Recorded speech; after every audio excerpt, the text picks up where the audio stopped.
The exploration of Limgrave begins with its status as the threshold of grace, the first point of contact for any Tarnished returning to the lands between.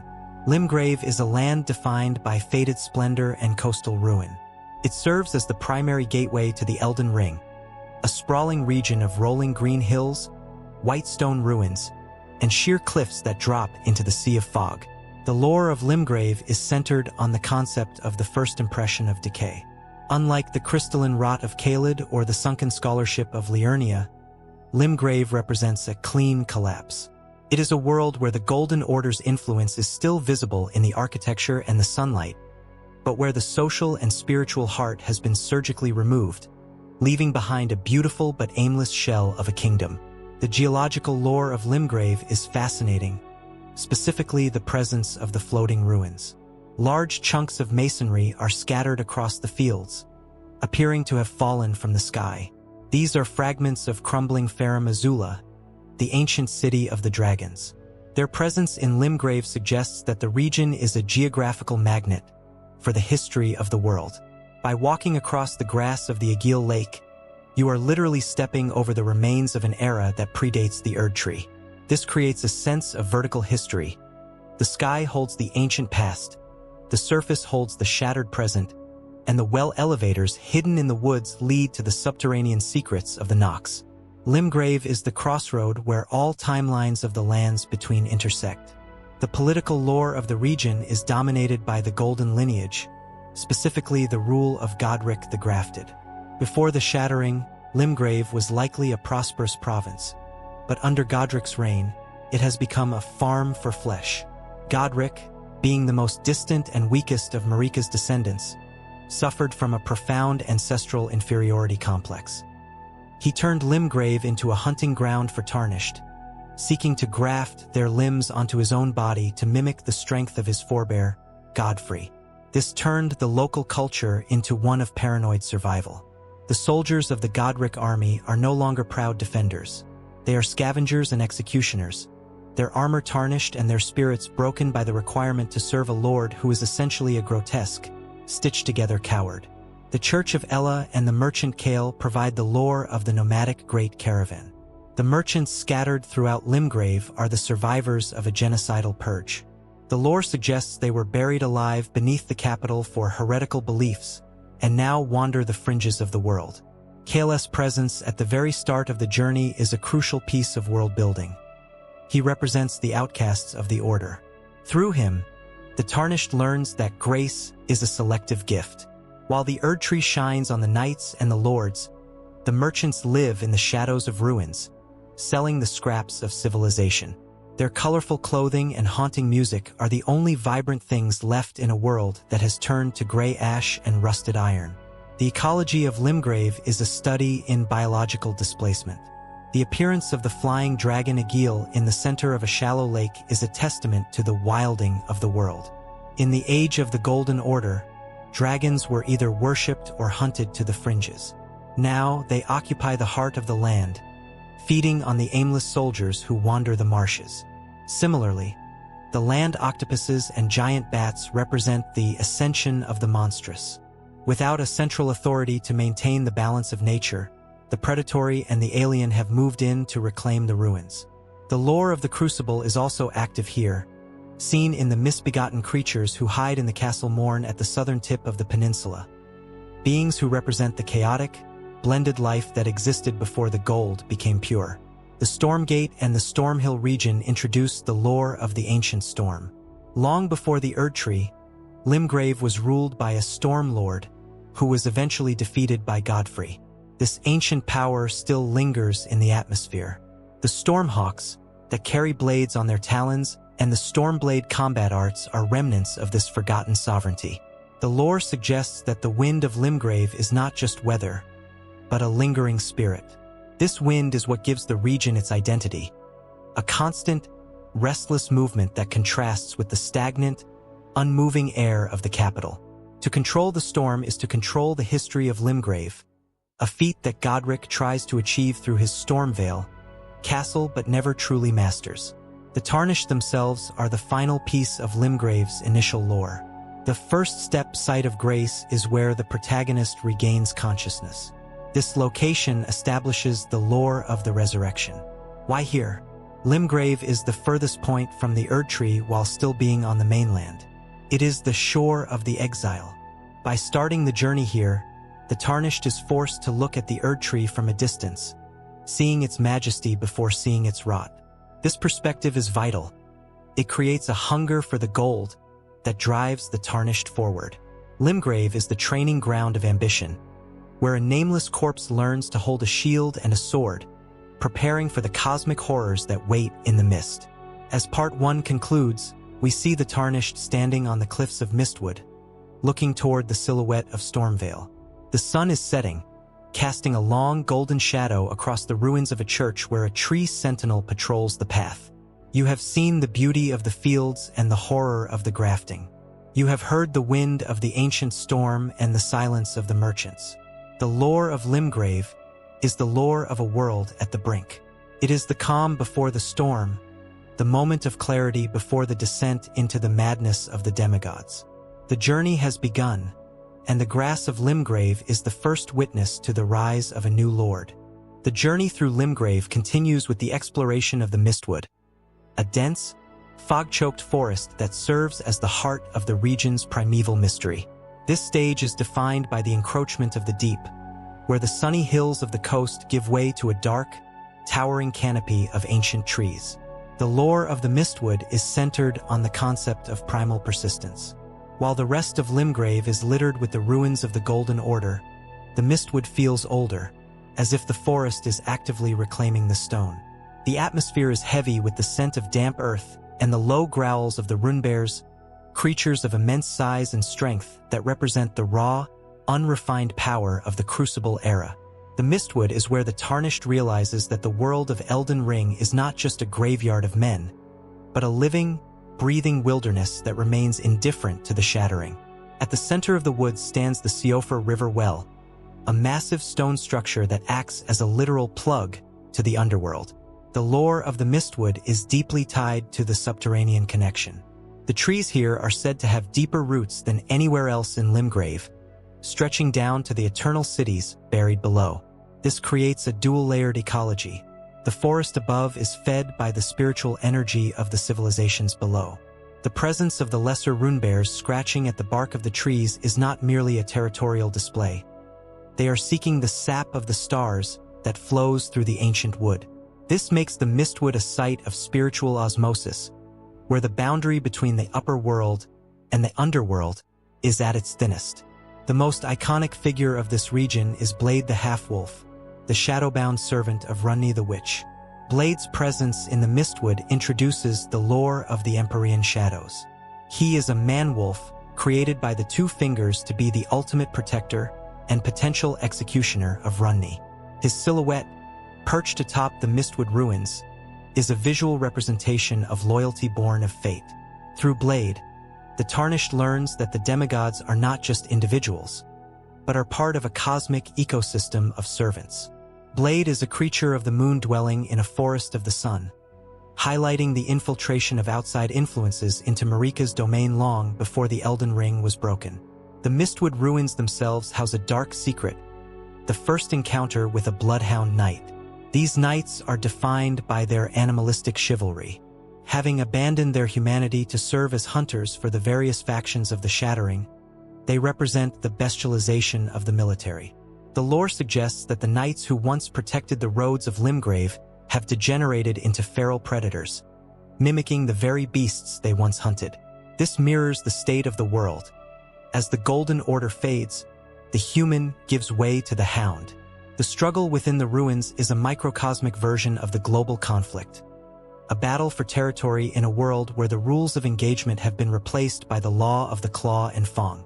Further into the woods lies the minor Erdtree of Limgrave, guarded by an Erdtree avatar. The lore of the minor Erdtrees is central to understanding the fragmentation of divinity. After the ring was shattered, the great tree attempted to propagate itself, sending out saplings to claim the land. However, these trees are imperfect reflections of the original. The avatars are headless, stone-like guardians that represent the inertia of religion. They protect a tree that produces wondrous physique tears, concentrated bursts of grace that the Tarnished can use to augment their own body.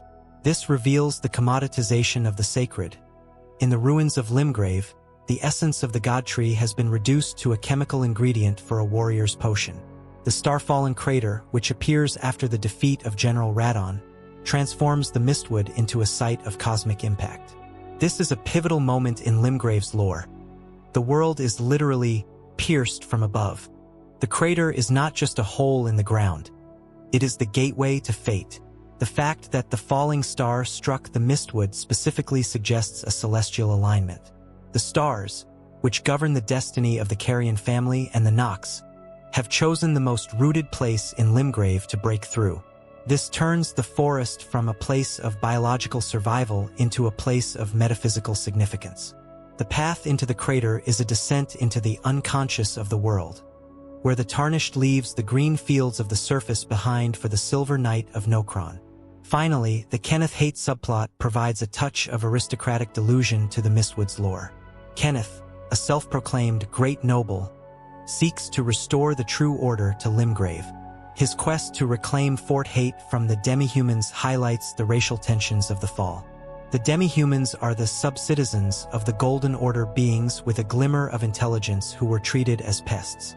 Kenneth's desire to find a true heir to rule Limgrave is a pathetic echo of the past. It shows that even as the world ends, the lords are still worried about titles and bloodlines. His failure to find a suitable ruler proves that the old politics of Limgrave are dead. The land no longer wants a king, it wants a survivor. As Part 2 concludes, the Tarnished stands at the edge of the Starfallen crater, the smoke rising from the deep earth. Behind you, the Mistwood remains silent, the fog swallowing the howls of the wolves and the heavy footsteps of the bears. You have met the half-wolf and seen the bleeding of the stars into the soil. The lore of Limgrave has shifted from ruined kingdom to cosmic battlefield. You are no longer just exploring a forest. You are following a trail of starlight that leads away from the Erdtree and into the dark. The journey deeper into the mysteries of the east and the below is calling, and the First Land has revealed its first great secret. The descent into the Weeping Peninsula represents the third stage of Limgrave's lore, focusing on the island of the Forsaken that sits at the southernmost tip of the continent. While the main fields of Limgrave are defined by a sense of fading nobility, the peninsula is a land of perpetual sorrow and rain. It is a place where the tears of the world physically manifest as a constant downpour, washing away the last remnants of the Golden Order's dignity. The lore of this region is centered on the concept of biological and social regression. It is a geographical cul-de-sac, a dead end where the refuse of the Shattering, the misbegotten, the diseased, and the disillusioned have been pushed to the edge of the world. Here, the grace of the Erdtree feels distant and judgmental, leaving the inhabitants to rot in a landscape of mud and jagged stone. The architecture of the peninsula is dominated by Castle Morn, a fortress that stands as a monument to the failure of the Father. The lore of Morn is one of the most tragic in the early game. It was once a proud bastion of the Golden lineage, intended to guard the southern seas. However, the castle fell to a slave rebellion, led by the misbegotten. These creatures, born with features of beasts and birds, were used by the Hylian-like humans as a servant class. Their uprising represents the return of the primal. By reclaiming the castle, the misbegotten were not just seeking freedom. They were taking back a land that they felt closer to than the pure humans ever could. The sight of the castle in flames, its courtyards filled with the bodies of the former masters, is the ultimate proof that the Order was built on a foundation of systemic cruelty. The central figure of this tragedy is Edgar, the castle commander, and his daughter Irina. Their story is the lore of duty versus humanity. Edgar is obsessed with his oath to protect the grafted blade greatsword, a legendary weapon made from the swords of defeated enemies. He refuses to leave the ruins of his castle, even to protect his blind daughter, because he prioritizes the symbol of power over the safety of the living. This represents the ossification of the Hylian spirit. The leaders of the old world are so tied to their traditions and artifacts that they have lost the ability to love or protect. When the Tarnished inevitably finds Irina dead, it is a reminder that in the lands between, honor is often a death sentence for the innocent. The minor Erd tree of the peninsula and the surrounding walking mausoleum introduce the lore of the nameless dead. The mausoleums are massive, four-legged stone structures that wander the plains, carrying the corpses of soulless demigods. These are the children of Marika who were not significant enough to have names in the great history, or those who perished during the Night of the Black Knives. The fact that they wander the peninsula, the furthest point from the capital, suggests a spatial hierarchy of importance. Even in death, the lesser royalty are exiled to the fringes. The bell that tolls beneath the mausoleum is a funeral knell for an entire branch of the family tree that the world has forgotten. It is the music of erasure, echoing across the rainy cliffs. The Tower of Return and the isolated merchant provide the lore of geographical dislocation. In the far west of the peninsula sits a tower with a trapped chest that teleports the Tarnished directly to the Divine Bridge in Leyndell. This spacefold lore suggests that the peninsula was once a strategic landing point for the royalty, a backdoor to the capital. The merchant who lives in total isolation nearby represents the psychological toll of the fall. He has retreated to the furthest possible point to escape the madness of the war, yet he still sells lanterns to those who wish to see in the dark. This highlights the persistence of hope in the abyss. Even at the world's end, in a land of permanent rain, there is still a market for light. The ecology of the peninsula is defined by the blind and the frenzied. The Kalu Baptismal Church and the Ailing Village are centers of the frenzied flame infection. The lore of the madness in this region is rooted in ecstatic despair. Because the people of the peninsula were the most neglected by the Golden Order, they were the most susceptible to the influence of the Three Fingers, the god of chaos. They chose to burn away their eyes and their minds rather than continue living in the misery of the rain. This creates a theological rebellion. The inhabitants have traded the cold gold of the Erd tree for the burning yellow of the frenzy. The peninsula is the womb of chaos, where the first sparks of the world-ending fire were nurtured by those who had nothing left to lose. For the Tarnished, the Weeping Peninsula is the first test of empathy. Unlike the main path through Limgrave, which is driven by ambition, the peninsula is driven by tragedy. By completing the Morn questline and defeating the Leonine Misbegotten, the Tarnished is not claiming glory. They are witnessing a funeral. The lore suggests that to become a lord, one must understand the cost of the order they seek to restore. You see that the grafted blade is just a heavy pile of iron, and that the oath of a commander cannot bring back a daughter. This perspective is what separates a pillager from a lord. The peninsula strips away the romanticism of the knightly quest and leaves only the raw, wet reality of a broken world. As Part 3 concludes, the Tarnished stands on the southern cliffs, looking out at the endless sea. The rain continues to fall, blurring the line between the sky and the water. Behind you, the bell of the mausoleum continues to toll, and the fire of Castle Morn flickers in the distance. You have seen the bottom of the world, and found it filled with tears and fire. The lore of Limgrave has deepened into a story of class war and cosmic madness. The First Land is not just a gateway. It is a repository of all the suffering that the Golden Order tried to ignore. With the grafted blade in hand or the frenzy in your mind, you turn back toward the north, ready to face the false lord of Stormvale with a heart that is now as heavy as the iron you carry. The ascent through the Stormgate represents the fourth stage of Limgrave's history, marking the transition from the open wilderness to the suffocating military grip of the Golden Lineage. This region is the neck of the world, a narrow, wind-blasted canyon that serves as the primary choke point for any traveler seeking the heart of the continent. The lore of the Stormgate is centered on the concept of architectural intimidation. The sheer stone walls are lined with Godrick's archers and a massive troll, who drops from the cliffs like a living boulder. This is the first filter of the Golden Order. It was designed to ensure that only the strong or the useful could ever approach the seat of power. The gate is a physical manifestation of exclusionary sovereignty. It is the point where the land stops being a home and starts being a fortress. The psychological lore of the Stormgate is defined by the encounters with the Fell Omen. As the Tarnished crests the hill toward the castle, they are blocked by Margit, the Fell Omen. This is a pivotal moment in the world's history. The first time a common Tarnished is personally addressed by a member of the divine family. Margit represents the gatekeeper of the broken dream. His dialogue reveals a deep-seated contempt for the Tarnished's ambition, viewing the pursuit of the Elden Ring as a sacrilege committed by lowly beings.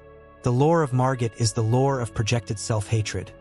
As an omen hidden in a cloak, he is a being rejected by the order he protects, acting as a shadow executioner to prevent others from seeing the throne he can never legally sit upon.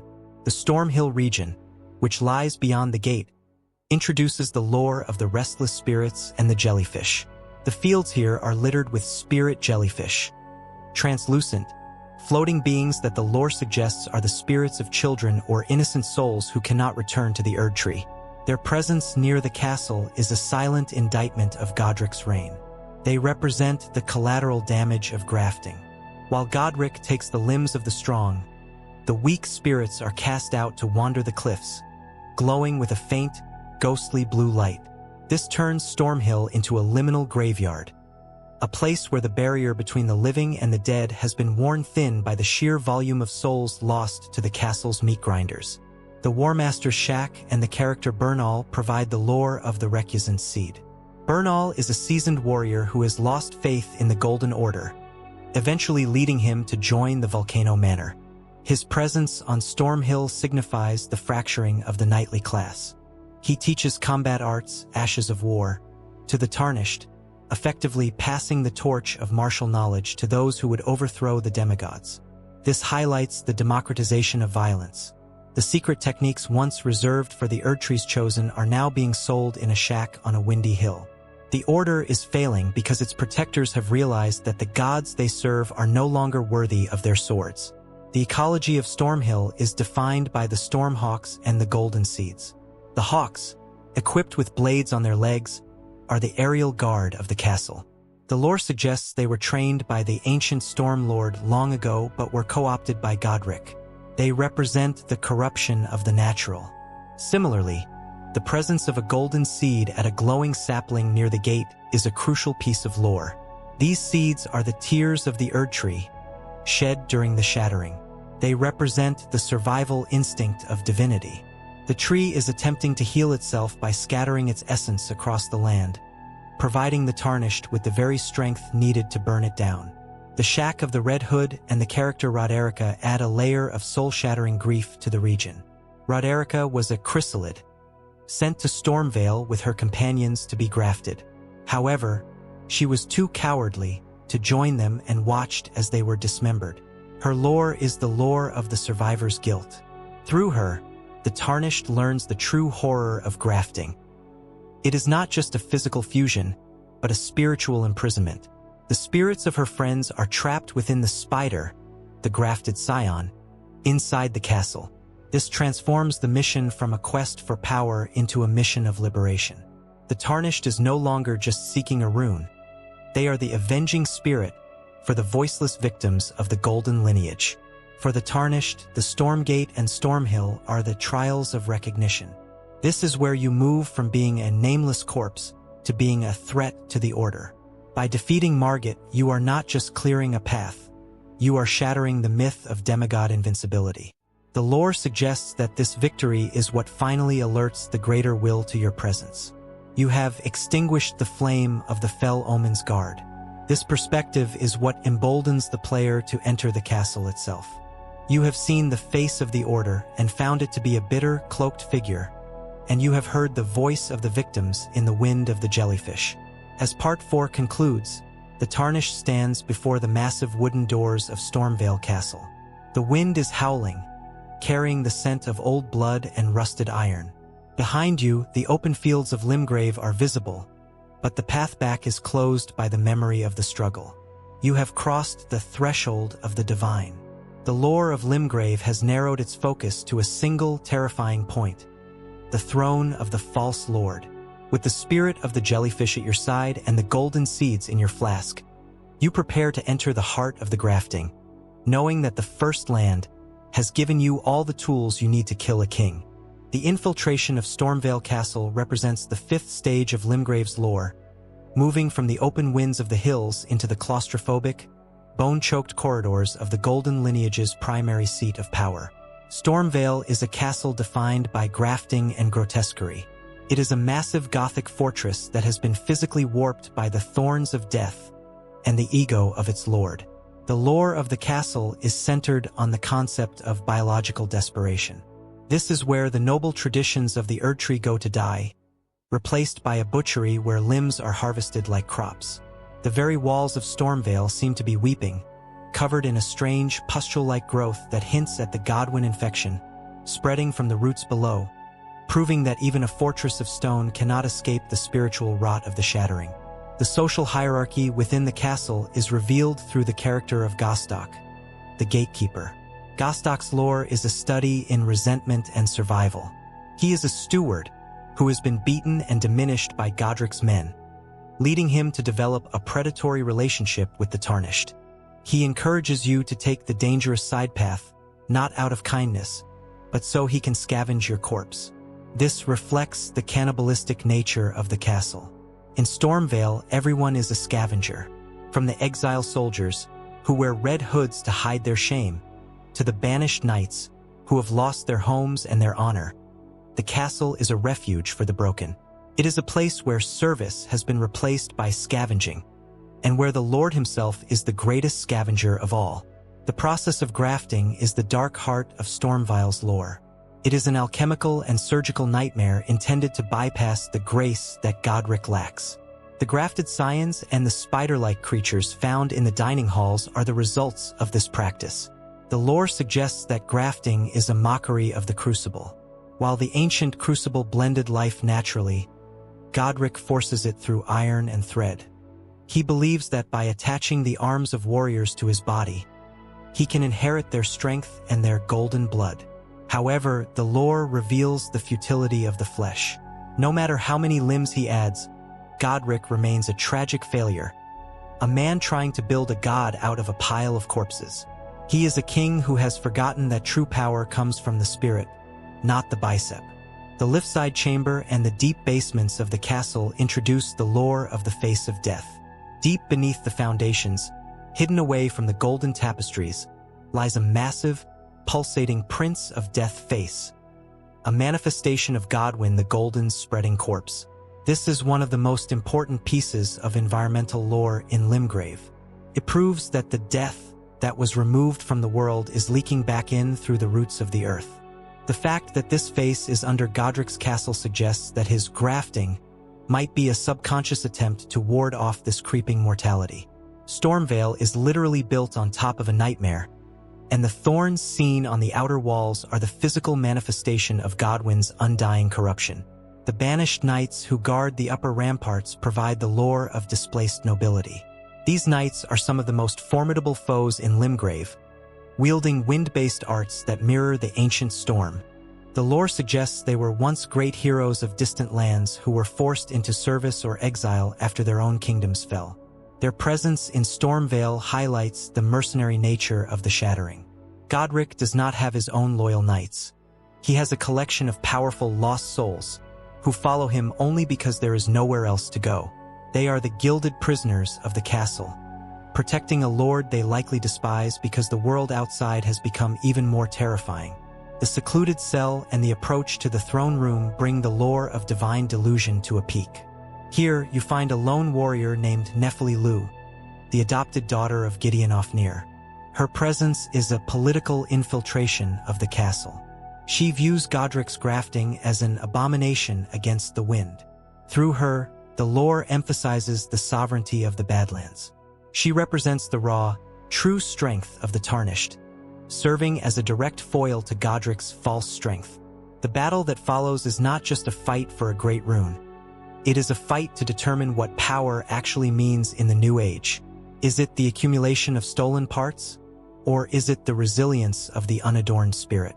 The final confrontation with Godrick the Grafted is the lore of the last gasp of the lineage. When Godrick cuts off his own arm to graft a dragon's head mid-battle, he is performing a desperate sacrilege. The dragons were once the enemies of the golden lineage. By using one as a weapon, Godrick is admitting that the gold has failed him. His cry of "I am the lord of all that is golden" is a hollow scream of narcissistic collapse. He is a child playing with the tools of gods, and his defeat is the final nail in the coffin of the golden lineage in Limgrave. By killing him, the Tarnished is effectively pruning the tree, removing a dead branch so that something new can grow. As Part 5 concludes, the Tarnished stands in the empty throne room of Stormvale. The false lord is dead, reduced to a small, pathetic torso being stomped on by Godrick. You have claimed your first great rune, but the castle remains a grim, haunted place. You have seen the grafting, the face of death, and the resentment of the stewards. The lore of Limgrave has culminated in the total deconstruction of the divine right to rule. You walk out onto the back balcony of the castle, looking out at the vast mists of Liurnia of the lakes, realizing that while you have conquered the first king, the true gods are still waiting in the distance. The ascent to the divine tower of Limgrave represents the sixth stage of the region's lore, moving away from the bloody butchery of the castle and into the celestial architecture of the greater will. To reach this tower, the Tarnished must cross a massive, broken bridge that spans the cliffs of Stormvale. This bridge is a piece of shattered connectivity. It once allowed the lords of the castle to walk directly to the site of their divine empowerment, but now it is a ruin guarded by stone golems. The lore of the divine towers is centered on the concept of cosmic alignment. These towers are not made of the same stone as the castles below. They are dark, obsidian-like monoliths that seem to reach toward the stars themselves. They represent the antennae of the gods, the physical points where the influence of the two fingers is most concentrated. The bridge itself houses the golems, massive stone sentinels that provide the lore of automated protection. These beings are not alive in the biological sense. They are great crafts of an ancient era, fueled by a primitive form of glintstone or spiritual energy. Their presence suggests that the divine towers predated the Golden Order, or at least the current form of it. They are the sleepers of Limgrave, waking only when a Tarnished attempts to bridge the gap between the mortal world and the divine. This creates a sense of theological exclusion. Even after defeating Godrick, the world itself, the very stones, remains hostile to your ascent. The golems are the final mechanical barrier between the scavenger and the sacred, ensuring that only one who can topple a mountain of stone is worthy of the rune's power. At the summit of the tower, the Tarnished encounters the two fingers, or rather, the desiccated, petrified remains of a pair. This is a crucial piece of religious necropsy. In Limgrave, the two fingers are dead and motionless, unlike the living pair found in the Round Table Hold. Their presence here introduces the lore of divine obsolescence. These beings were the interpreters of the greater will, the medium through which Marika and her children received their orders. The fact that they are crumbling to dust atop the tower proves that the direct line to God has been severed in Limgrave. You are standing in a graveyard of communication. By activating Godrick's great rune here, you are not receiving a blessing from a living god. You are hot-wiring a dead system, stealing the residual power of a religion that has already fled the world. The activation of Godrick's great rune reveals the lore of the anchor of the physical. Each great rune has a specific flavor of divinity. Godrick's rune is described as the anchor that bestows a flat increase to all attributes. This reflects his character. He was obsessed with more limbs, more strength, more lineage. His rune represents the greed of the flesh. It is a tool of raw, unrefined potential, fitting for the first rune a Tarnished claims. However, the lore warns that these runes are shards of a shattered dream. They do not grant true lordship. They only grant the strength to continue the hunt. The grace that returns to the rune upon its activation is a cold, metallic light, highlighting that the Tarnished is now a vessel for a broken law.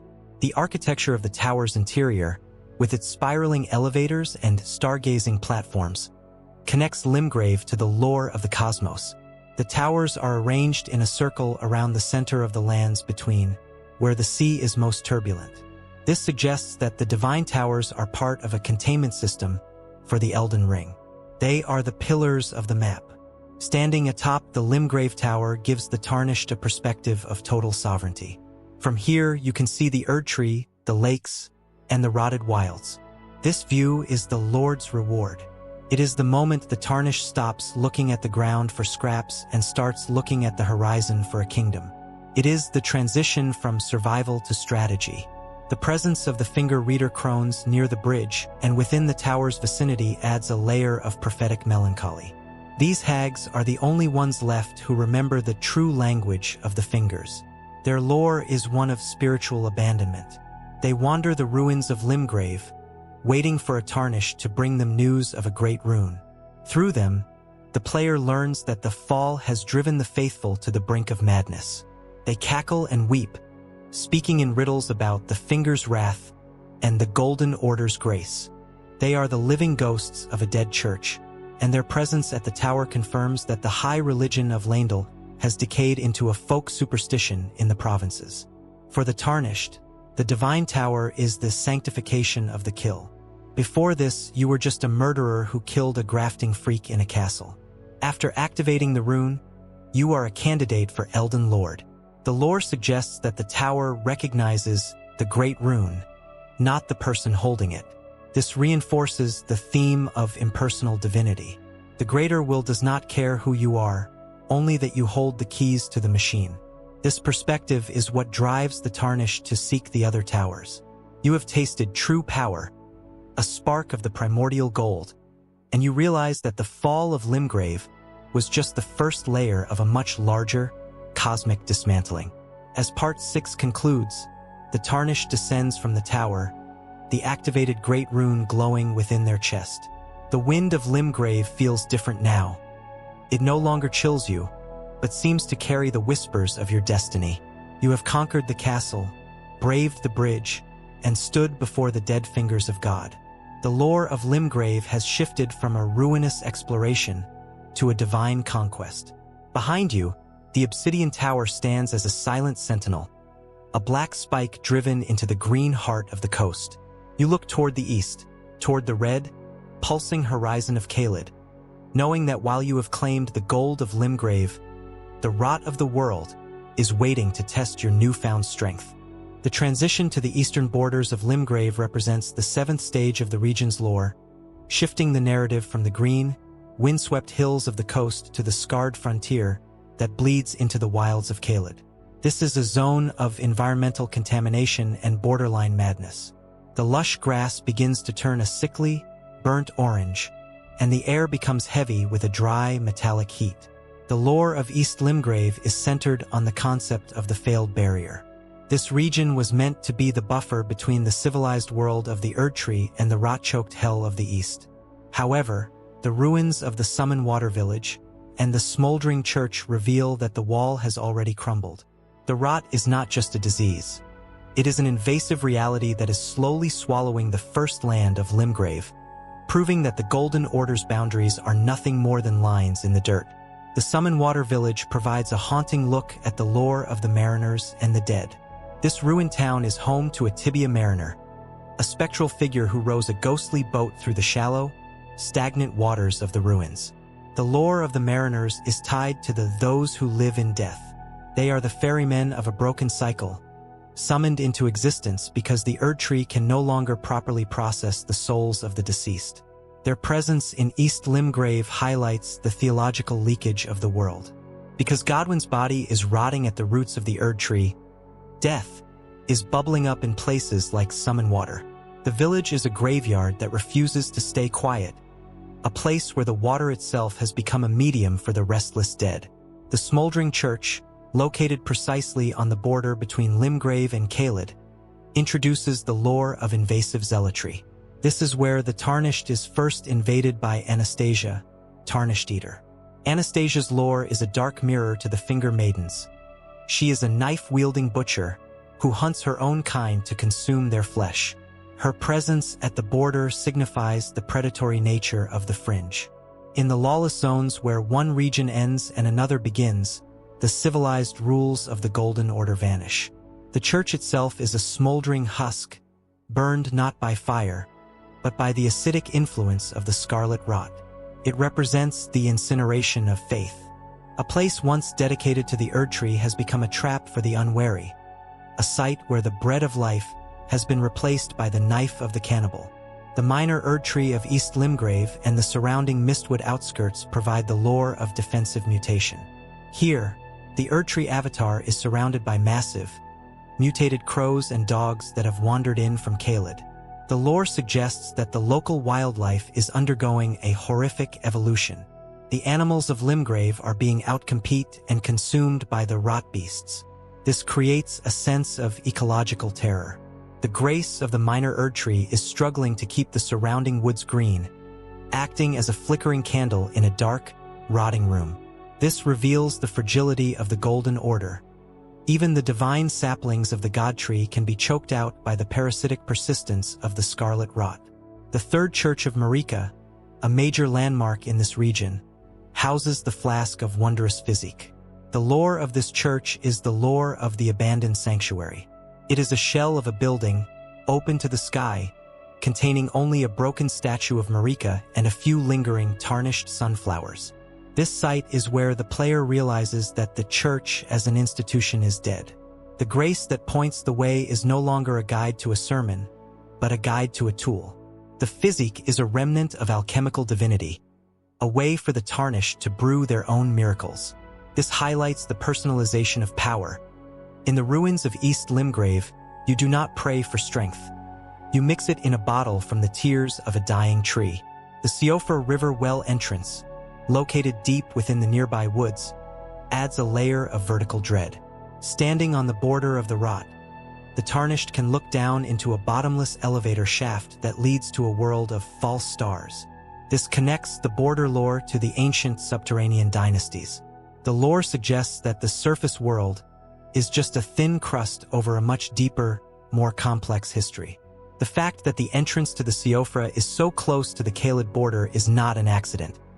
It suggests that the Eternal Cities were also trying to keep their distance from the rot god, sealed in the east. The Mistwood acts as a green veil, hiding the truth that the earth is hollow and the sky is a lie. For the Tarnished, East Limgrave is the awakening to the scale of the disaster. Limgrave was a tragedy, but Caelid, the red horizon you see from the smoldering church, is an apocalypse. The lore suggests that by standing on this border, the Tarnished is making a choice to move from a local conflict, Godrick, to a universal catastrophe, the rot. You see the physical corruption of the reality itself. The gold of Limgrave is being stained by the rust of Caelid. This perspective is what prepares you for the sheer brutality of the journey ahead. You have seen the ferryman of the dead and the eater of the Tarnished, and you realize that the fall is not a historical event, but a living, breathing monster that is actively eating the world.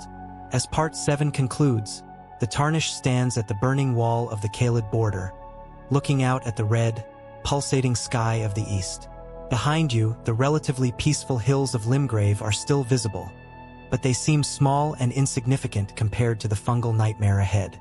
You have collected the Physique and silenced the Mariner. The lore of Limgrave has ended at the edge of a festering wound. You are no longer a traveler in a ruined kingdom. You are a surgeon approaching a tumor, with the great rune of the West glowing in your heart. You take your first step into the Red Wilds, knowing that the First Land was merely the prologue to a much darker, bloodier story. The exploration of Agheel Lake and the Dragonburnt ruins represents the 8th stage of Limgrave's lore, centering on the theme of primordial hunger and the price of power. This central basin, once a bustling hub of life and transit, has been transformed into a shallow, stagnant marsh dominated by the flying dragon Agheel. The lore of the lake is the lore of apex displacement. In the absence of a stable golden order, the ancient power of the dragons has returned to claim the heart of the province. Agheel is not merely a monster. He is a manifestation of the flame of the sky, descending into the mud. His presence has reduced the local population to dragon worshippers or charred corpses, turning the geographical center of Limgrave into a site of elemental tyranny. The Dragonburnt ruins, which sit skeletal and black against the gray water, provide a harrowing look at the lure of the false exit. These ruins house a notorious transporter trap, a chest that teleports the unwary to the Celia crystal tunnels in Caelid. This is a crucial piece of environmental malice. The lore suggests that the ruins were not just burned by dragonfire, but were intentionally trapped by those who sought to harvest Tarnished for the rot mines of the East. It represents the end of hospitality in Limgrave. Even a pile of charred stone is no longer just a ruin. It is a predatory mechanism designed to feed the red hunger of Caelid. This turns the act of scavenging into a gamble with destiny, proving that in the lands between, curiosity is the most common cause of death. Beneath the ruins, the Tarnished encounters the servants of the dragon, a group of hollowed soldiers and citizens who have lost their minds to the spectacle of Aegil's power. Their lore is rooted in the worship of the destructive. They do not flee from the dragon. They cower in his shadow, hoping to be consumed or transformed. This leads to the darker lore of dragon communion, a ritualistic practice where one consumes a dragon's heart to gain its power. This is the forbidden path of Limgrave. The lore warns that those who partake in communion eventually lose their humanity, transforming into magma wyrms, low, wingless drakes that crawl in the dirt. It is a Faustian bargain. You gain the strength of a god, but you lose the form of a man. The Church of Dragon Communion, located on a small island off the Limgrave coast accessible only through a hidden coastal cave, serves as the altar of the sinful. This site represents the geographical isolation of taboo.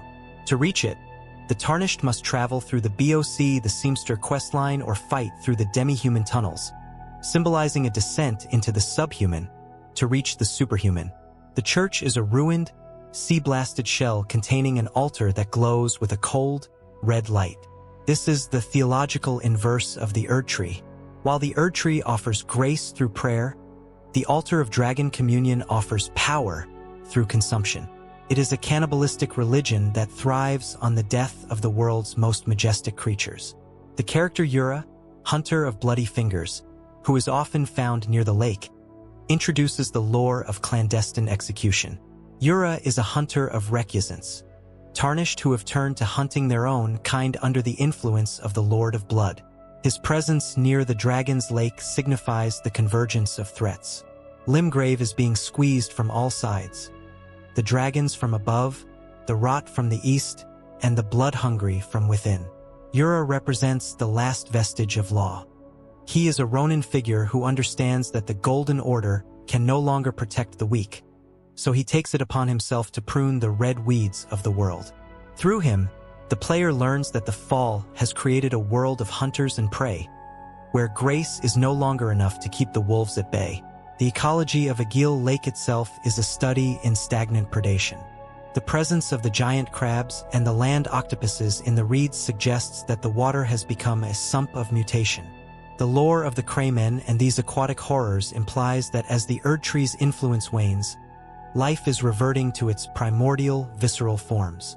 These creatures are not golden. They are armored, territorial, and hungry. The lake is no longer a source of life, but a charnel pit where the ancient, the dragon, and the devolved, the crabs, fight over the remains of the civilized, the soldiers. This highlights the biological collapse that accompanies the political one. For the Tarnished, Aegil Lake is the arena of the unworthy. Many of your kin died here, charred by dragonfire before they could even reach the Stormgate. The lore suggests that defeating Aegil is the Tarnished's baptism by fire. By claiming the dragon's heart, you are not just gaining a spell. You are claiming sovereignty over the wilderness. You are proving that the Tarnished can conquer the very forces that the Golden Order could only hope to contain. This perspective is what gives the player the arrogance of a lord. You have stared into the golden eye of a drake and survived, and you realize that the power of the old world is yours for the taking, if you are willing to eat the heart of the past. As Part 8 concludes, the Tarnished stands in the center of the lake, the massive corpse of Aegil smoking at their feet. The sun is setting over the Limgrave cliffs, and the dragon-burnt ruins look like black teeth in the twilight. You have survived the dragon, the traps, and the blood hunters. The lore of Limgrave has shifted from exploration to predation. You carry the heart of a god in your satchel and the scent of ash on your skin. You look toward the island in the sea, knowing that the price of power is a transformation you are now willing to undergo. The first land has tested your flesh, and you have emerged as something more, and something less than human. The exploration of the coastal caves and the demi-human forests represents the 9th stage of Limgrave's lore, shifting the focus from the high drama of dragons and kings to the subhuman tragedy of the lands between. This stage is defined by the hierarchy of the discarded. The demi-humans are a race of small, ape-like beings who possess a glimmer of intelligence and a crude understanding of social structure. The lore of these creatures is centered on the concept of inherited inferiority.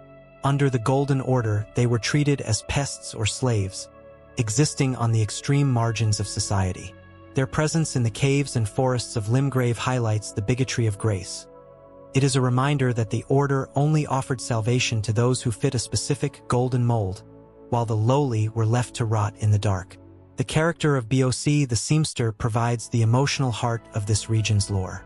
BOC is a demi-human who has been cast out even by his own kind for being too human or too weak. His story is a study in psychological colonization. BOC does not hate the Golden Order, he worships it. He desires nothing more than to be beautiful, which in his mind means looking like the humans who persecuted him. His lore is the lore of the desperate mimic. Through him, the Tarnished learns that the fall has created a vacuum of self-worth. BOC's quest to find his mother's sewing kit is an attempt to reclaim a shred of dignity in a world that sees him as a monster. It reveals that the most lasting damage of the Golden Order was not the physical violence, but the belief it instilled in the unworthy that they are fundamentally broken. The coastal cave, which connects the Limgrave shore to the Church of Dragon Communion, serves as the gateway of the outcast. Within these damp, dark tunnels, the Tarnished encounters the demi-human chiefs. These are larger, more aggressive versions of the race who lead their kin through brute force. Their lore is rooted in territorial despair. Without a king or a god to guide them, the demi-humans have reverted to a tribal state of constant war.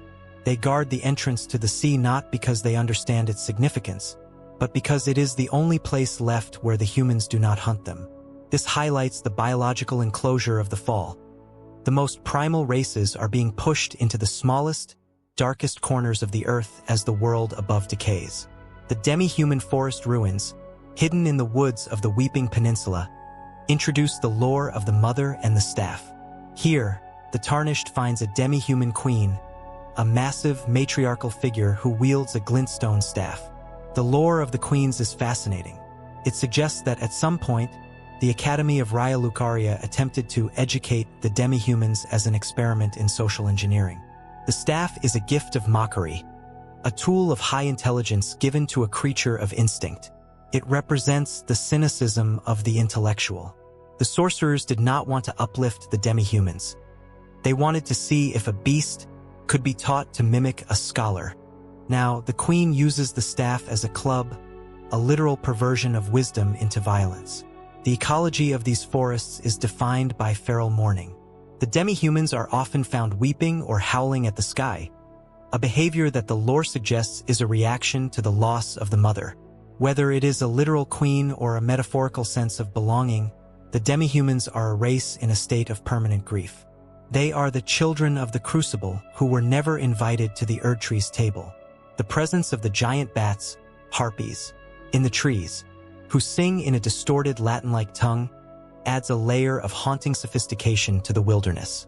Their song is a lament for the golden age they were never a part of, proving that even the most monstrous beings in Limgrave are haunted by the memory of what the world once promised to be. The Dissenters' Cave and the various tunnels throughout Limgrave provide the lore of forced labor. These are the sites where the demi-humans and the stone digger trolls were forced to mine for smithing stones to fuel the Shattering's war machine. The lore of the mining colonies is the lore of industrialized suffering. Even after the war ended, the miners continued to dig, their minds broken by centuries of repetitive toil. They represent the inertia of the slave. They no longer know who they are digging for, yet they cannot stop. This highlights the economic brutality that underpinned the Golden Order's majesty. The beautiful towers of Leyndell were built on the backs of these invisible workers who now haunt the caves of Limgrave. For the Tarnished, the interaction with the demihumans is a test of perspective. Most see them as rune fodder, just another obstacle on the path to the throne. But through BOC, the lore offers a path of compassion. The player has the choice to tell BOC he is beautiful, an act that disrupts the psychological hold of the Golden Order. This is a crucial piece of moral agency. It suggests that a true lord is not just someone who conquers, but someone who sees the discarded. The lore of Limgrave is incomplete without this understanding. The world is not just a collection of demigods, but a vast ocean of small lives that have been trampled by the giants. As Part 9 concludes, the Tarnished leaves the dark of the coastal cave and steps back out onto the moonlit shore. Behind you, the howls of the demi-humans echo through the trees, a sound of both rage and sorrow. You have the sewing kit in your bag and the staff of the queen in your hand. The lore of Limgrave has shifted from grand history to intimate tragedy. You realize that the fall did not just break the ring, it broke the heart of the lowly. As you look toward the island in the distance, you understand that your journey is as much about restoring dignity as it is about restoring power. The First Land has shown you its most vulnerable children, and you carry their hopes with you into the dark. The exploration of the Stormfoot catacombs and the various burial sites scattered across the region represents the 10th stage of Limgrave's lore, turning the gaze from the living world to the necropolitics of the Erdtree. In Limgrave, death is not a natural conclusion but a highly regulated, ritualistic process. The catacombs are the basements of the divine, where the bodies of the honored dead are interred amongst the roots of the great tree. The lore of these dark, imp-infested halls is centered on the concept of root burial and the denial of decay. According to the Golden Order, to die properly is to have one's soul absorbed back into the Erdtree. However, the Shattering has clogged this spiritual plumbing, leaving the catacombs as sites of metaphysical congestion, where souls are trapped in rotting husks, unable to return to the source. The architecture of the catacombs is defined by symmetry and stagnation. They are cold, gray, and filled with jade goblins or stone imps. These imps provide a crucial piece of lore regarding the guardians of the grave. They are not biological beings but golems crafted to protect the sanctity of the dead. Their erratic, cruel movements suggest that they have malfunctioned in the absence of a governing lord. They represent the hostility of abandoned law. The imps treat everyone, even the Tarnished who follows grace, as a grave robber. This turns the act of burial into a defensive war, proving that even in the afterlife, the Golden Order's primary mechanism is one of violent exclusion. The spirit-calling snail, often found at the end of these Limgrave tombs, introduces the lore of the parasitism of the soul. These snails are weak, fleshy creatures that project illusions of powerful knights to defend themselves. This is a metaphor for the illegitimacy of post-shattering power. Just as the snail hides behind a ghost, the lords of the current age hide behind the ghosts of the Golden Order. The lore of the snails suggests that spirit summoning is a form of scavenging. They consume the lingering essence of the dead to create solid shadows. This highlights the dilution of reality in Limgrave. As the world dies, the line between a living warrior and a projected memory becomes increasingly blurred. The presence of the Erdtree burial watchdogs, stiff, cat-like stone statues that move with unnerving, mechanical jerks, provides the lore of rigid orthodoxy. These watchdogs are the enforcers of the root. They carry swords or staves and breathe fire, acting as the ultimate quality control for the souls entering the roots. Their design is uncanny, sitting somewhere between a beast and a machine. This reflects the Golden Order's view of life. It is something to be managed and processed. The watchdogs don't care about the history or the suffering of the dead. They only care that the law of the roots is maintained. They are the empty suits of armor that remain when the actual gods have fled. The graveyard plains of Limgrave, where coffins are often found half-buried in the dirt, offer the lore of the mass grave of the dispossessed. Not everyone was worthy of a catacomb. The lore suggests that the common people were left to the elements, their coffins scattered by the shifting earth and the wars of the demigods. The rune arcs found in these areas are the leavings of greatness, They are shards of the Elden ring that have been caught by the corpses of the faithful. This reveals the radioactive nature of divinity. The Elden ring is so powerful that even its fragments can contaminate a graveyard, turning a simple burial site into a source of magical energy for a scavenging Tarnished. The touch of the Crucible is also found in these depths through the Crucible Knights who sometimes haunt the lower reaches of Limgrave's ruins. These knights serve as the lore of the pre-Golden Order. They represent a time when life was a chaotic, red-tinged slurry of features, horns, tails, and wings. Their exile to the dark places of Limgrave shows the theological purge that Marika conducted. By locking these knights away or forcing them into the fringes, she attempted to cleanse history. Their presence in the roots of the world is a literal representation of suppressed history. You cannot have the pure gold of the Erd Tree without acknowledging the red bronze of the crucible that came before it. For the Tarnished, the catacombs of Limgrave are the classroom of mortality. This is where you learn that death in this world is a physical place you can visit. The lore suggests that the Tarnished's ability to resurrect at a site of grace is a direct violation of the catacombs' purpose. You are a soul that refuses the roots. This perspective creates a fundamental tension. You are using the power of the dead, spirit ashes, to fight the living, all while dodging the guardians who want to put you in a coffin. You are a grave walker, a being who has stepped out of the cycle and is now looking back at the order of death with the eyes of a stranger. As Part 10 concludes, the Tarnished emerges from the damp, incense-heavy air of the Stormfoot catacombs back into the moonlight of the Limgrave hills. You carry the spirit jellyfish and the ashes of the noble in your hand. The lore of Limgrave has shifted from biological tragedy to spiritual engineering. You have seen the watchdogs and the roots, and you realize that the Golden Order's greatest achievement was not the creation of life, but the management of the dead.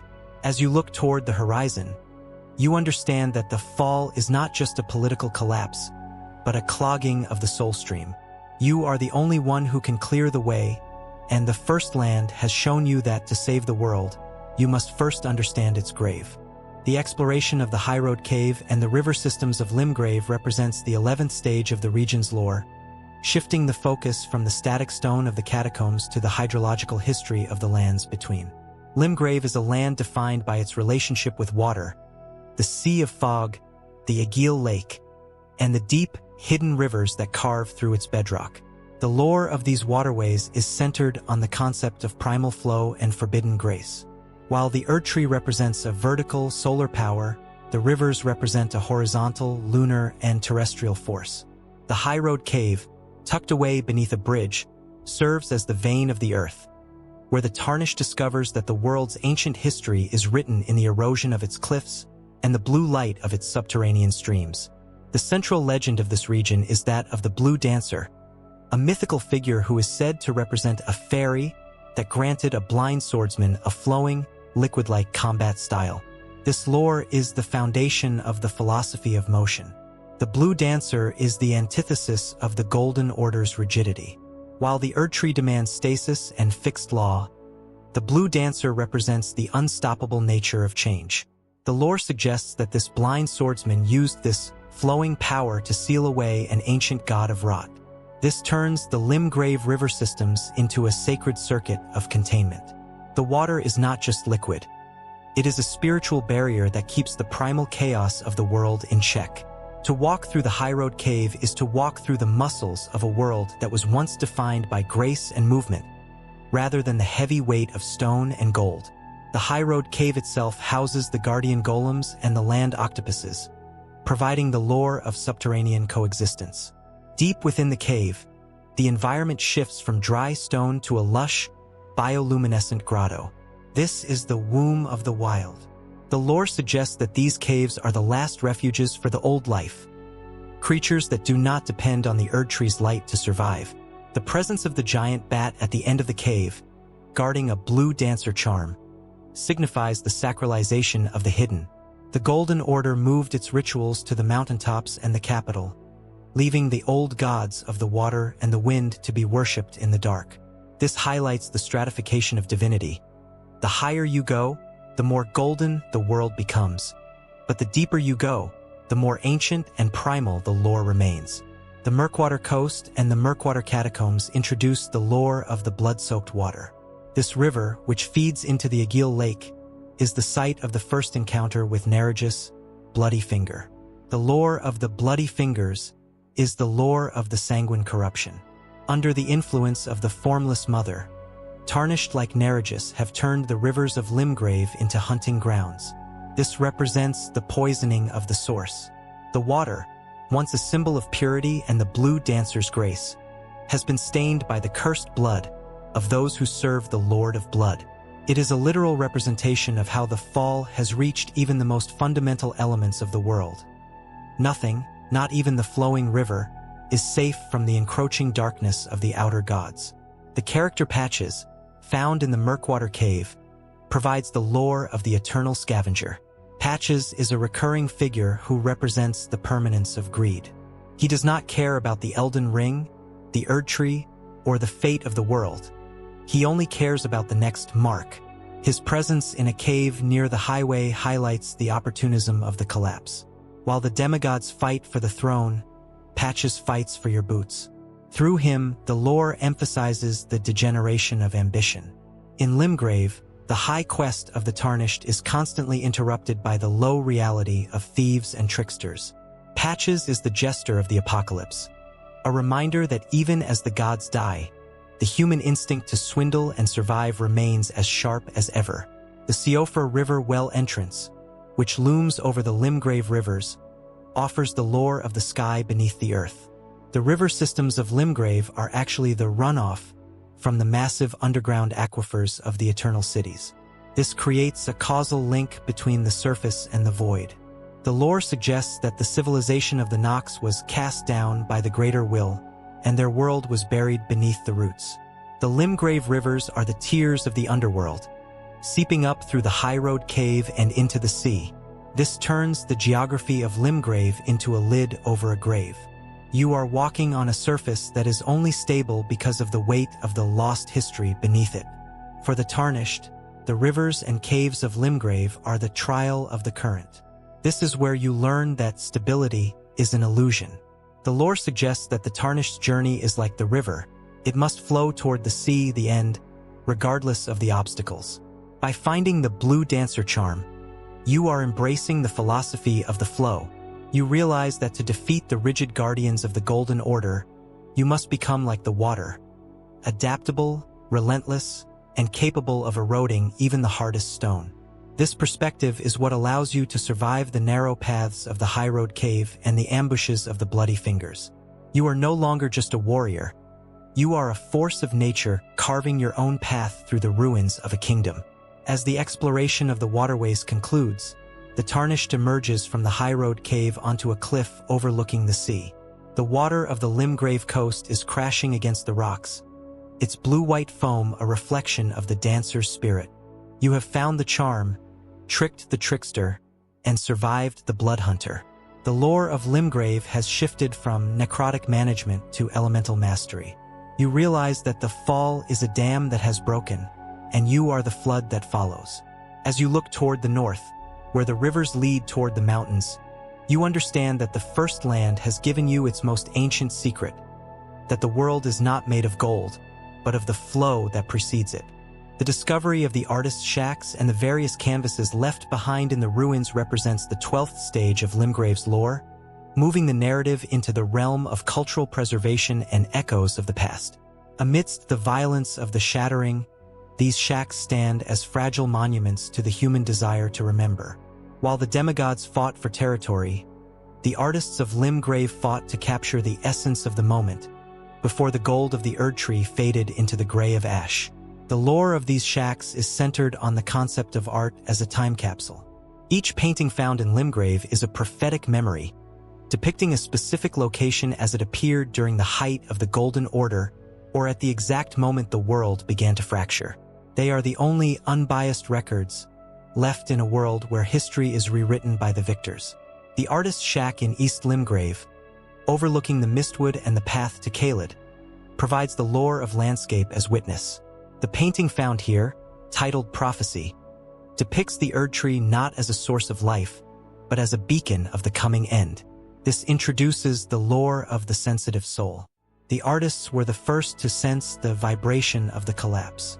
Their work suggests that art in the lands between is a form of spiritual cartography.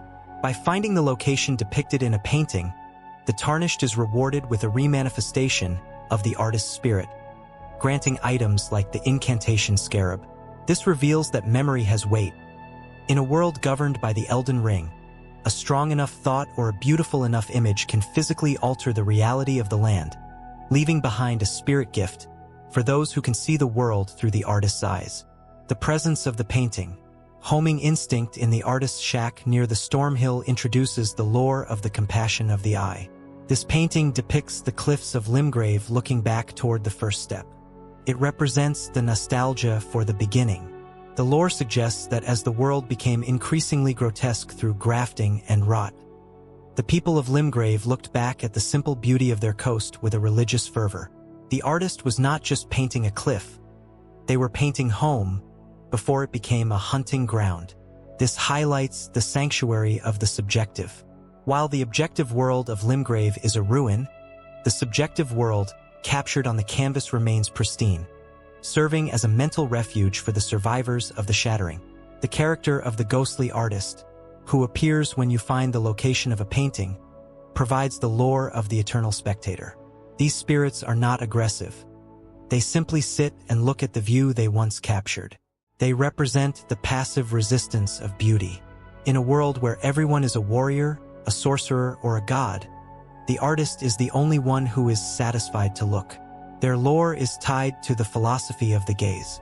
By rewarding the Tarnished for finding these spots, the game suggests that seeing the world is just as important as conquering it. The fall of Limgrave is a tragedy not just because people died, but because the vision of the world was lost. The Tarnished, by completing these paintings, is restoring the sight of the lands between. The minor Erdtree and the paintings create a causal link between growth and inspiration. Many of the artist's subjects are the minor Erdtrees or the vistas illuminated by the golden rainfall. The lore suggests that the artists were grace-sensitive, their creative drive fueled by the same energy that powers the miracles of the two fingers. This creates a lore of divine aesthetics. The Golden Order was not just a political system. It was a visual harmony that the artists felt compelled to mimic. The ruins of the shacks, scattered with broken brushes and empty frames, are the grave of the imagination. They show that when the gold lost its purity, the art lost its meaning, leaving the world in a state of aesthetic silence. The Limgrave paintings and the stars offer a final layer of astrological foreshadowing. Some paintings, when viewed at night, seem to align with specific constellations or the movement of the moon over the Stormvale towers. This suggests that the artists were also amateur astrologers, tracking the departure of the will through the shifting light of the sky. The lore of the prophetic canvas implies that the future was always visible to those who knew how to look. The fall was not a surprise. It was a slow, beautiful sunset that the artists recorded frame by frame. This turns the act of finding the paintings into a detective story of the soul, where the Tarnished pieces together the last days through the sketches of those who watched it happen. For the Tarnished, the artist's shacks are the respite of the spirit. Amidst the constant cycle of death and rebirth, these small huts offer a moment of philosophical reflection. The lore suggests that the Tarnished's ability to appreciate the art is what keeps them from turning into a hollow or a recusant. By engaging with the paintings, you are reclaiming your humanity. You realize that the power of the Elden Lord is empty if there is no world left to admire. This perspective is what allows you to see the grace in the ruins of a shack, and to understand that the fall of Limgrave is a story that deserves to be told, not just survived. As Part 12 concludes, the Tarnished stands at the edge of the cliff depicted in the Homing Instinct painting. The wind is blowing through the grass, and the ghostly artist fades into the light of the setting sun. You have found the location and claimed the reward. The lore of Limgrave has shifted from physical exploration to emotional archaeology.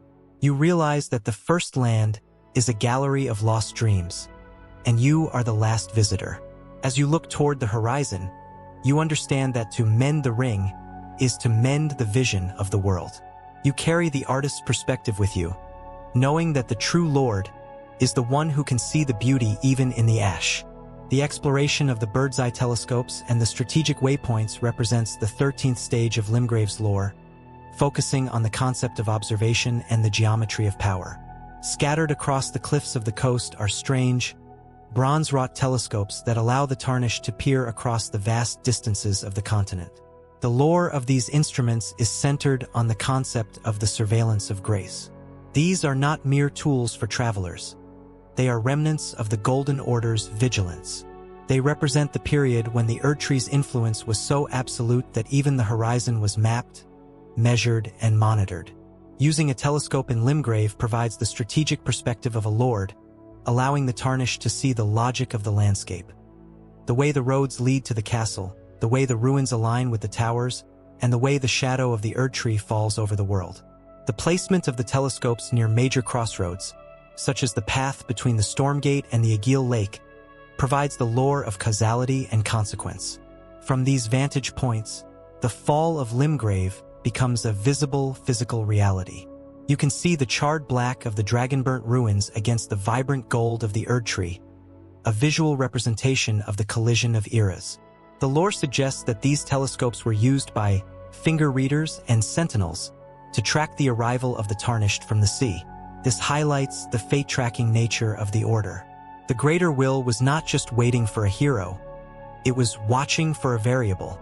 By using the telescope, the Tarnished is essentially hijacking the eyes of God, using the tools of the old regime to plan its eventual overthrow. The waypoints and the caravans that travel the roads of Limgrave introduce the lore of the frozen economy. The roads are haunted by funeral caravans, massive carriages pulled by chained giants, escorted by a small army of hollowed soldiers. These caravans carry great treasures, like the Great Axe or the Knight's armor. The lore of these processions is the lore of the endless mourning. The giants are trolls of the golden lineage, who have had their chests hollowed out and replaced with a void or a stone, symbolizing the devaluation of the giant race. They are forced to pull these weights for eternity, moving toward a destination that no longer exists. This highlights the inertia of the fall. The machinery of the kingdom is still moving, but the will behind it has been dead for centuries. The Siofra River well entrance, seen from the height of a Limgrave telescope, offers a unique perspective on vertical sovereignty. You can see the well elevator tucked away in the mistwood, a tiny stone structure that belies the infinite world beneath it. This connects the surface lore to the myth of the Hollow Earth. The lore suggests that the Golden Order was obsessed with looking up toward the Erdtree and the stars, but they were terrified of looking down. The telescopes are angled to see the horizon and the sky, never the cracks in the ground. This represents the willful blindness of the divine. By choosing to look into the dark spots of the map through these instruments, the Tarnished is practicing a subversive observation, finding the secrets that the Order tried to look past. The telescopes and the Erdtree create a visual lore of solar oppression. When you look through a lens toward the capital, the Erdtree's light is so blinding that it obscures the details of the city. This is the blinding nature of the sacred. The lore implies that the closer you get to the source of power, the less you actually see. Limgrave, being the furthest province, is the only place where the world can be viewed with clarity. This turns the first land into the province of truth. It is only here on the fringes that a warrior can look at the world and see it for what it truly is, a beautiful broken shell, rather than being dazzled by the holy fog of the capital. The character of the nomadic merchants found at these waypoints adds a layer of commercial nihilism. They set up their shops near the telescopes and the crossroads, selling notes about the land's secrets. Their lore is rooted in the commoditization of observation. In a world where the gods are silent, information is the only currency left. The merchants are the information brokers of the apocalypse. By buying their notes, the Tarnished is participating in the exchange of ghostly knowledge. You are buying the memories of those who watched the world fall, using their bird's eye view to navigate the pitfalls of the present. For the Tarnished, the bird's eye view is the awakening of the mapmaker. This is where the world stops being a series of disconnected fights and starts being a unified realm. The lore suggests that the Tarnished's greatest advantage is their mobility. While the lords are stuck in their castles, you are the only being capable of viewing the whole. This perspective is what allows you to find the hidden paths and the activation towers. You are the surveyor of the Shattering. By looking through the telescope, you are not just seeing where you are seeing who you will become, the one who stands above the land and decides its shape. As Part 13 concludes, the Tarnished steps away from the bronze telescope on the Limgrave cliffs. The wind is whipping around the stone, and the distant funeral caravan can be heard groaning in the valley below. You have mapped the roads, marked the giants, and peered into the heart of the mist. The lore of Limgrave has shifted from intimate tragedy to grand strategy. You realize that the first land is a chessboard, and the pieces have been waiting for someone with the vision to move them. As you look toward the north, where the road leads to the Great Lift, you understand that to rule the world, you must first be willing to see the world in its entirety, without fear or filtered gold. The crossing of the high road bridges and the Bridge of Sacrifice represents the 14th stage of Limgrave's lore, shifting the narrative to the concept of liminality and the geometry of separation. In the lands between, a bridge is never just a path. It is a surgical cut in the geography, designed to separate the sacred from the profane, or the living from the dying. The lore of Limgrave's bridges is centered on the concept of the guarded threshold. Whether it is the massive stone span leading to Stormvale or the wooden trek to the Weeping Peninsula, these structures serve as the testing grounds where the Golden Order once filtered the worthy from the unworthy. Today, they stand as scars of connectivity, broken or blocked by the remnants of the Shattering's armies, proving that the world can no longer support the weight of its own travel. The Bridge of Sacrifice, which connects Limgrave to the Weeping Peninsula, provides the lore of desperate deterrence. This bridge is a narrow, heavily fortified gauntlet lined with barricades, soldiers, and a massive turret-mounted ballista. The name itself suggests a martyrdom of strategy. The lore implies that the soldiers stationed here were ordered to hold the bridge at any cost to prevent the misbegotten rebellion from spreading into the main fields of Limgrave. It represents the containment of the chaos. The bridge is not a gateway.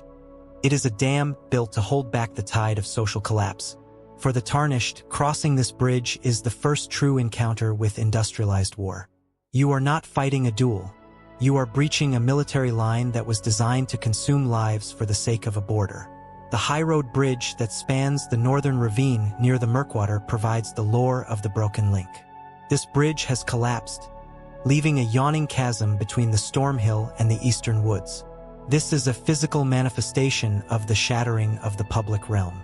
Before the war, this was the primary artery for trade and pilgrimage.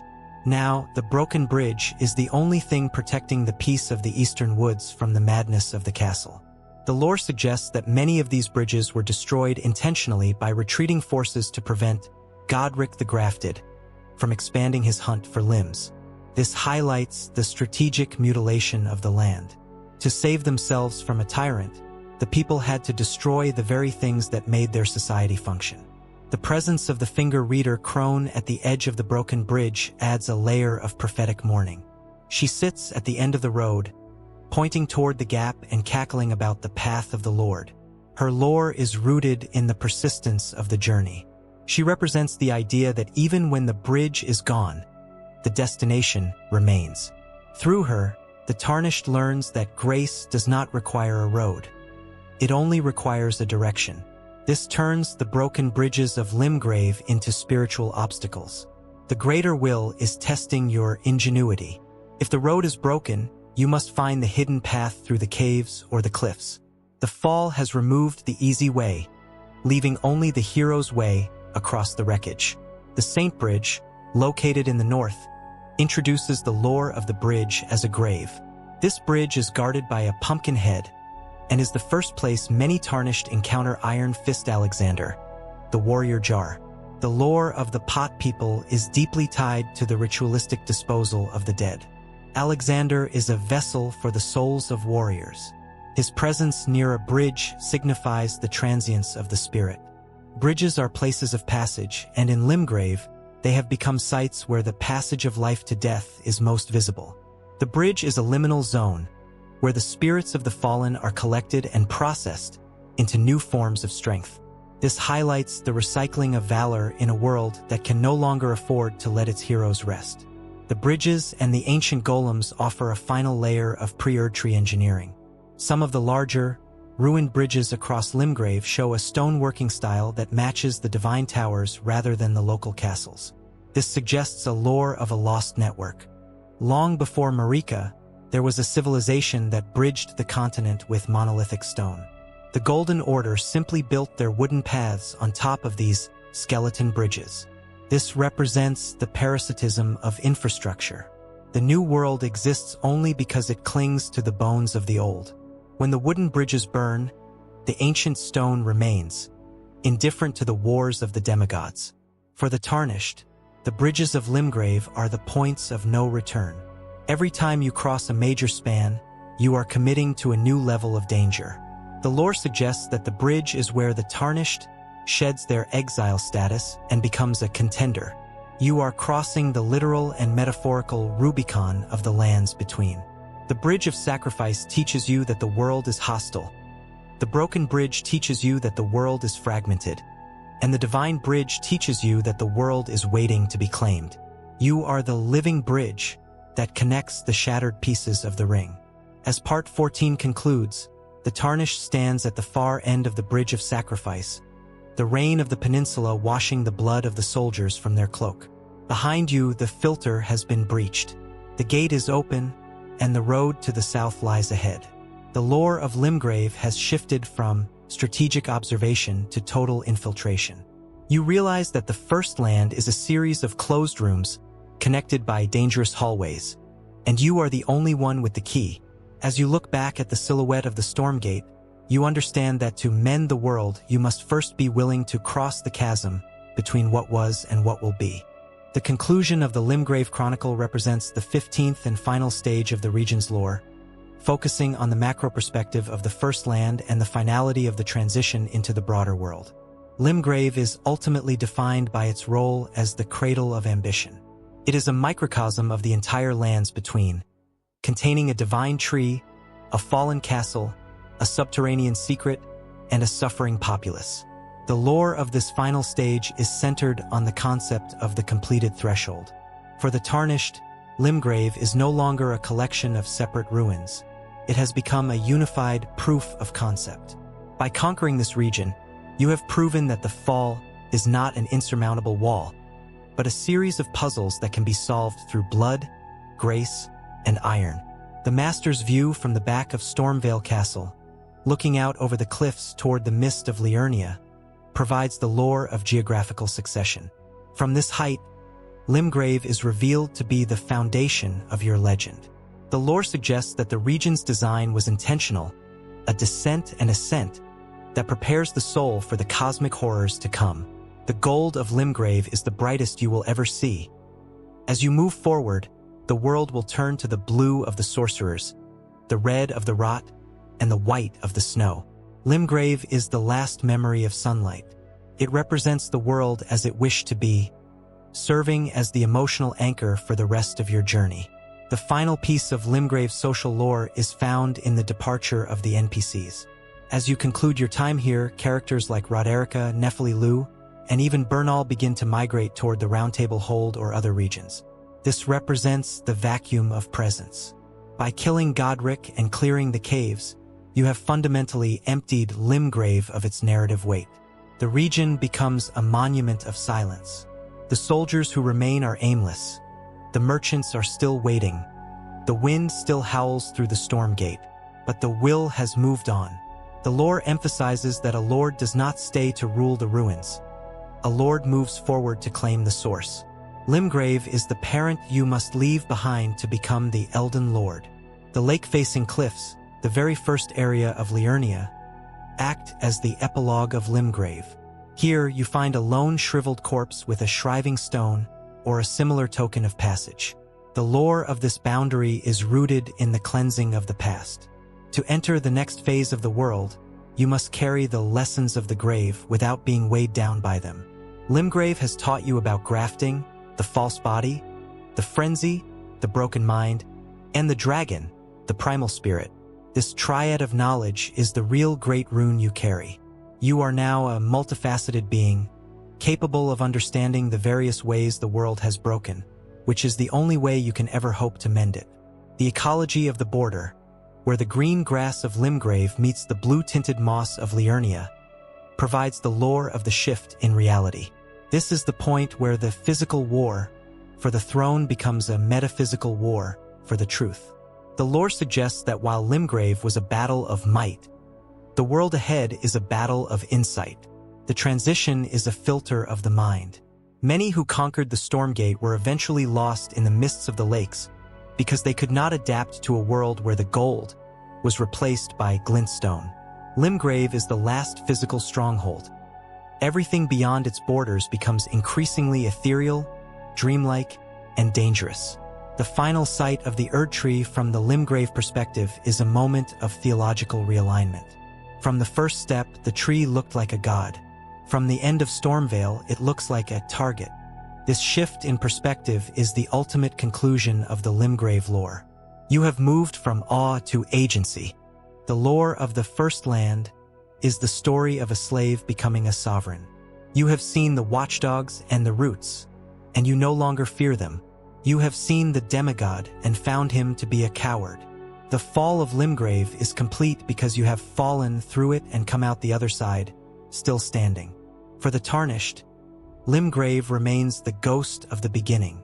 No matter how far you travel, to the mountaintops of the giants or the floating city, the memory of the first step remains. The lore suggests that the heart of the Lord is always rooted in the place where they first found grace. Limgrave is your spiritual birthplace. It is the place where you learn to survive, and its lore is the soil from which your new order will grow. You are the seed of Limgrave planted in the garden of the world, and the harvest is now at hand. As this 15-part chronicle of Limgrave concludes, the Tarnished turns their back on the green hills and the storm-blasted castle. The mists of Liurnia are rising to meet you, and the scent of the sea is replaced by the smell of stagnant water and magic. You have claimed the gold, survived the storm, and witnessed the tragedy. The lore of Limgrave is now a part of your own history, a chapter closed in a book that is only just beginning. You step into the lake, the water rippling around your boots, knowing that while you have conquered the First Land, the true mystery of the Elden Ring is still waiting in the deep.